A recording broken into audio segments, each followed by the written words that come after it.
So if you've been watching our series of 1 minute little snippets here, you'll kind of realize there's a theme that runs through this, which is you wake up in the middle of the night with a quirky idea, and then I have to listen to it over and over again until you force me into saying, okay, we're going to make this. Right. Hence Las Mareas. This is how it works. Yeah. Another kind of, you went off on a vacation. It was not a vacation. It's an annual event that Crown Heads does in Hawaii. It just happens to be Hawaii. Yeah, it happens to be Hawaii. And you come back with surfing and Las Mareas on the mind. Absolutely. I fell in love with Hawaii as a result of doing the annual Paniolo cigar. But anyway, that's a different story. That's genius. I fell in love with Hawaii. It's hard. It's hard not to do that. Yeah. So Las Mareas is inspired by the time that I've spent in Hawaii with the good people in Hawaii, the whole surf culture, the beauty of the ocean, everything. Do they have tattoos on everybody? All the surfing guys have tattoos? Yeah, a over lot there? of them do actually. I fit right in there, man. Okay. Slid right in like I was found home base? home away from home. Yeah? Yeah, definitely. Las Mareas translates to the tides. And if you see this was actually a graphic. You can see the waves and everything and all that. Even though the wood grain on some of the boxes is a little bit more prominent.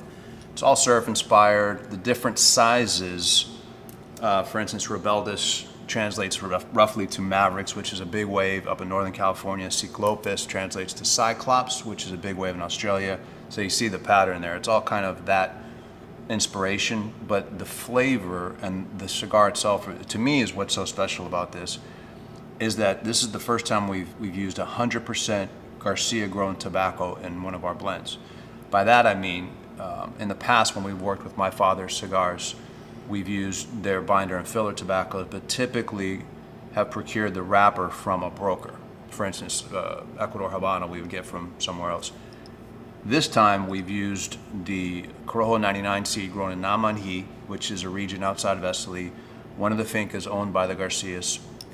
And that wrapper is as close to the original Cuban seed wrapper that I think you'll ever get. And I remember vividly when Pepin was showing me the tobacco and telling me about it, I was like, we have to do something with this.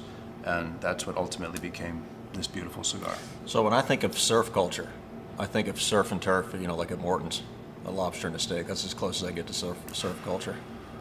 Yeah, those paddle boards you could probably do. That would be good. Get a knee board or something, you'd be good at that. But this is good if you've had a surf and turf, another kind of big, full, rich, lot of flavor, good cigar to smoke after you've finished your surf and turf. The best way I could describe the flavor profile of this cigar to anybody who hasn't smoked it is take a classic Cuban profile and put it on performance-enhancing drugs.